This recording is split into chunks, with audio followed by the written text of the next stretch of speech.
माँ लखना को नमन करता हूँ, बड़े बुजुर्गों को प्रणाम और बच्चों को ढेर सारा प्यार।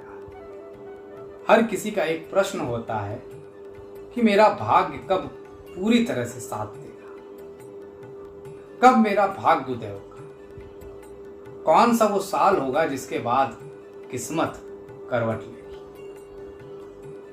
आज उसी पर ही चर्चा करेंगे। भृगु संहिता में इसके बारे में डिटेल में लिखा है, वो बताएंगे कि ग्रहों के हिसाब से कैसे उन्होंने लिखा है। लेकिन उसके अलावा मेरी अपनी एक रिसर्च है। जैसे कि लिखा होता है भाई कि अगर सूर्य भाग्य भाव में है, नवा भाव, तो निश्चित तौर पर 24वें वर्ष में भाग्योदय हो जाता है। लेकिन कहीं कहीं पे देखा गया इसमें कुछ ऊपर नीचे भी होता है, और क्यों होता है उस पर भी डिटेल में आज समझाएंगे। आपसे हमेशा की गुजारिश, सब्सक्राइब, शेयर, लाइक जरूर करिए। सबसे पहले हमारे चैनल को सब्सक्राइब करिए कृपया, और अपना वादा निभाना मत भूलिएगा। अभी इसको व्हाट्सएप, ट्विटर, फेसबुक के ग्रुपों पर ज़्यादा से ज़्यादा शेयर करें। अक्सर आपकी बहुत कॉल आ जाती है, प्रश्नों के लिए हम नहीं ले पाते हैं, तो कृपया नीचे दिए नंबर पे आप व्हाट्सएप करिए, आपको जवाब जरूर मिलेगा। चलिए देखिए, भृगु संहिता में लिखा गया है कि लग्न के हिसाब से उन्होंने बताया है कि जैसे कि अगर मेष लग्न है तो 9वें भाव में जो भी राशि उदय होगी वो आपका भाग्य का मालिक हो जाएगा। जैसे मेष लग्न है तो 9वीं राशि 9वें भाव में धनु हुई, तो धनु का मालिक बृहस्पति आपके मालिक हो जाएंगे भाग्य के। उस हिसाब से उन्होंने बताया है कि बृहस्पति का इस उम्र में, सूर्य का इस उम्र में, चंद्र का उस उम्र में, मंगल का उस उम्र में, तो वो आपको बताएंगे। लेकिन उससे भी ज्यादा इंपॉर्टेंट होता है किन ग्रहों की वजह से, किन दशाओं की वजह से भाग्योदय में कभी कभी देरी हो जाती है, कभी कभी जल्दी भी हो जाते हैं। जैसे कि कहा गया है कि राहु केतु का 42वें में, शनि का 35-36 के बाद उदय होता है। लेकिन ऐसा नहीं है कि आपकी वृषभ लग्न है और भाग्य भाव के स्वामी शनिदेव महाराज हैं तो आपको 36 तक कष्ट मिलेंगे, या ऐसे तमाम लोग देखे गए जिनका 24 में भाग्योदय हो गया। वो किस वजह से होता है, सब डिटेल में समझाएंगे। और आखिरी में भाग्य में अगर बाधा आ रही है, ये सब समझने के बाद भी, तो क्या उपाय करें, सिर्फ भाग्य से रिलेटेड उपाय जिससे भाग्य बेहतर हो जाए, वो बताएंगे। आप हमेशा की तरह अपना प्रेम देते रहिएगा और ज़्यादा से ज़्यादा सब्सक्राइब जरूर करिएगा। चलिए बात आगे बढ़ाते हैं। सबसे पहले जानकारी भृगु संहिता के अनुसार, तो भृगु संहिता कहती है कि अगर आपके 9वें भाव में सिंह राशि है तो आपके मालिक सूर्य हो गए, और सूर्य भाग्योदय देते हैं 24वें वर्ष में। भृगु संहिता में लिखा है कि अगर चंद्र भाग्येश है, मतलब आपकी वृश्चिक लग्न है और 9वें भाव में राशि कर्क उदय हो रही है, तो 25वें वर्ष में भाग्योदय होता है। आगे बढ़े, मंगल,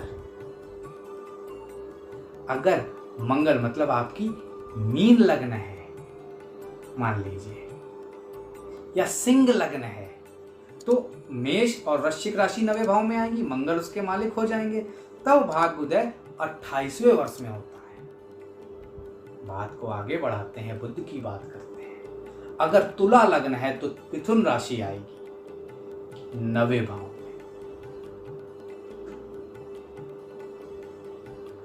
और खास तौर से मकर लग्न है तो उसकी अगली कन्या राशि आएगी भाग्य भाव में। तो बुध अगर आपके स्वामी हैं भाग्य के, तो 32वें वर्ष से भाग्योदय होता है।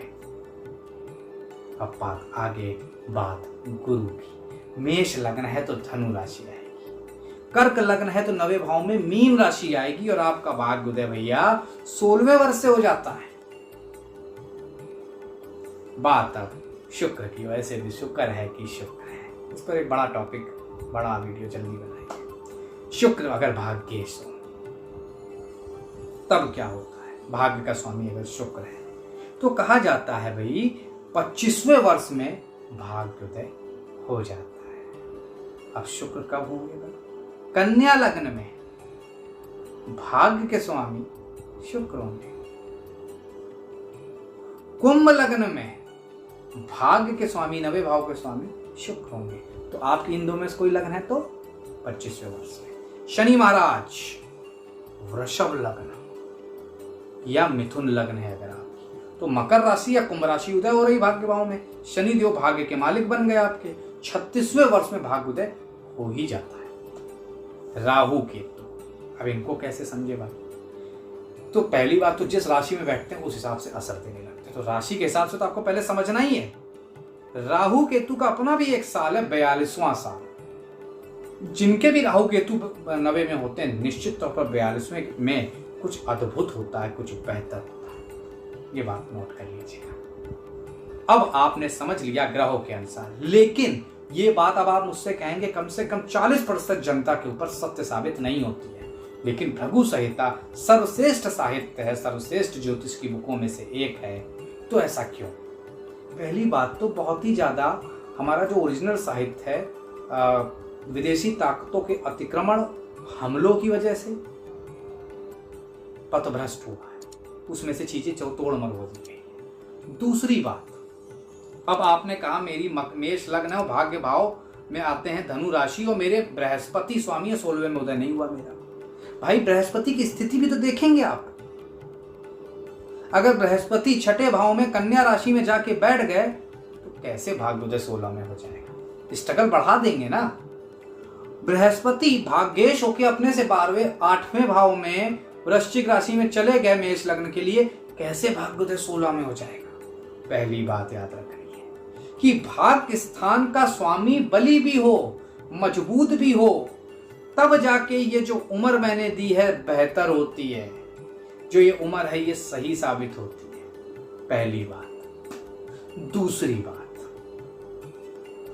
कुंडली काल पुरुष की कुंडली में नेचुरल जो कारक हैं भाग्य के, वो गुरु माने गए हैं, बृहस्पति माने गए हैं, जिससे पूरा ज्योतिष समझाया जाता है काल पुरुष की कुंडली से। तो बृहस्पति की स्थिति हमेशा ही कुंडली में महत्वपूर्ण है किसी का भी भाग्य देखने के लिए। लिख लीजिए, ये थंब लाइन है, थंब रूल है। अगर बृहस्पति की स्थिति नहीं है और 90 भाव में ये फला राशि उदय हो रही है, वो ग्रह भी मजबूत है, यकीन मानिए उससे 2 साल आगे बढ़ा देगा बृहस्पति। उसी के साथ साथ कुछ और कॉम्बिनेशन होते हैं, जैसे कि किसी की कुंडली में सूर्य का बलि हो जाना, बृहस्पति का बलि हो जाना, मंगल का बलि हो जाना और शनि का बलि हो जाना। मतलब अपनी मजबूत राशियों में और ऐसी वैसी जगह नहीं, केंद्र त्रिकोणों में मजबूत में बैठे हों। हर ग्रह त्रिकोण में नहीं, हर ग्रह केंद्र में मजबूत नहीं होता है, ये भी याद रखिए। जो बुध को ताकत मिलती है पंचम और दशम में, उतनी लग्न और सप्तम में नहीं मिलती है। तो इस तरह के बहुत रूल्स हैं। तो इन सबको समझने के बाद तो आप समझिए कि आपके ये 4 ग्रह मजबूत होने चाहिए। और कुंडली में खास तौर से अगर कहते हैं मंगल मजबूत है तो सफलता जल्दी मिल जाती है ऐसे लोगों को। दूसरी चीज, भाग्य कहीं ना कहीं हम कार्य जो करते हैं उससे कहीं ना कहीं तो जुड़ा होता है। मैं भी कहता हूं भाग्य सर्वत्र फलते, ना विद्या ना पौरुष, लेकिन हकीकत है कर्म कहीं ना कहीं तो जुड़ा ही होता है। तो 10वां घर और देख लीजिए, मतलब 9वां भाव देखा मजबूत है। मान लीजिए शुक्र उदय हो रही है, शुक्र की राशि वहां कन्या लग्न के हिसाब से वृषभ राशि, 25 साल उम्र निकल आई, भाग्य उदय होगा फला भैया का।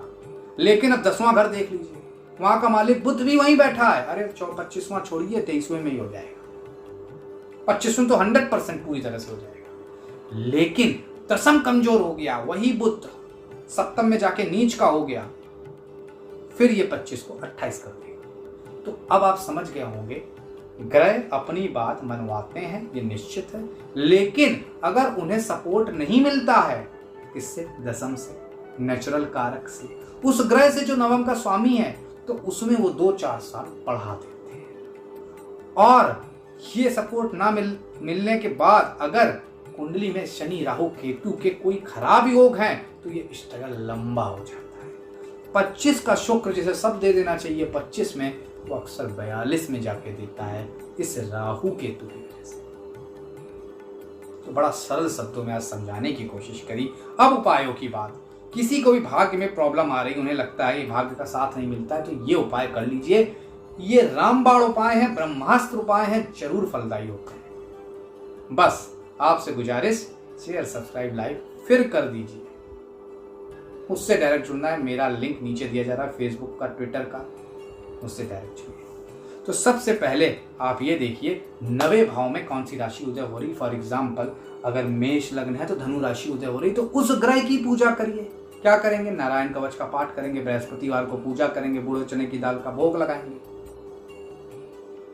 गुरु अगर मान गए संभाग्य अपने आप मान जाएगा। दूसरा महाउपाय, रुद्राक्ष की माला से प्रतिदिन सूर्योदय के समय के आसपास पूर्व दिशा की तरफ मुख करके गायत्री मंत्र का 108 बार जाप करने से लगातार 43 दिन भाग्य में परिवर्तन आता है।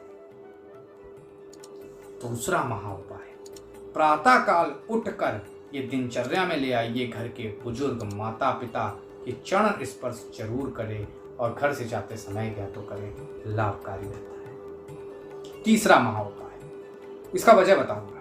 वृद्धाश्रम, दिव्यांग घर, अनाथालय, खाने की वस्तुएं वहां दान करें, कपड़े दान करें, जरूरत की चीजें जरूर दान करें। अब क्यों वृद्धाश्रम?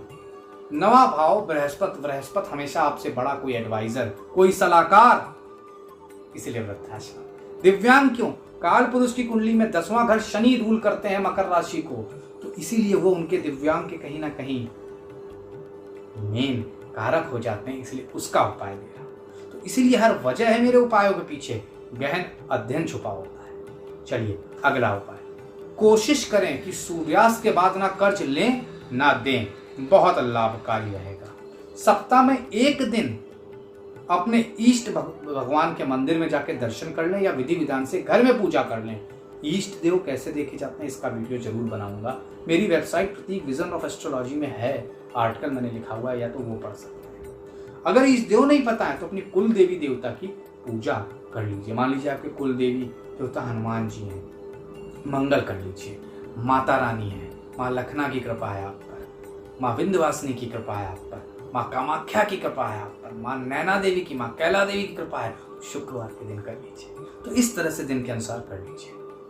अचूक उपाय, आखिरी उपाय, शिव का जी का रुद्राभिषेक अष्टाध्यायी से करने से कहते हैं भाग की समस्त बाधाएं दूर होती है। तो ये एक छोटा सा उपाय बहुत लाभ देगा, तो निश्चित ये करिए, कहीं ना कहीं लाभ मिलेगा। आज के लिए दीजिए मुझे इजाजत। प्रतीक भट्ट का बहुत बहुत धन्यवाद।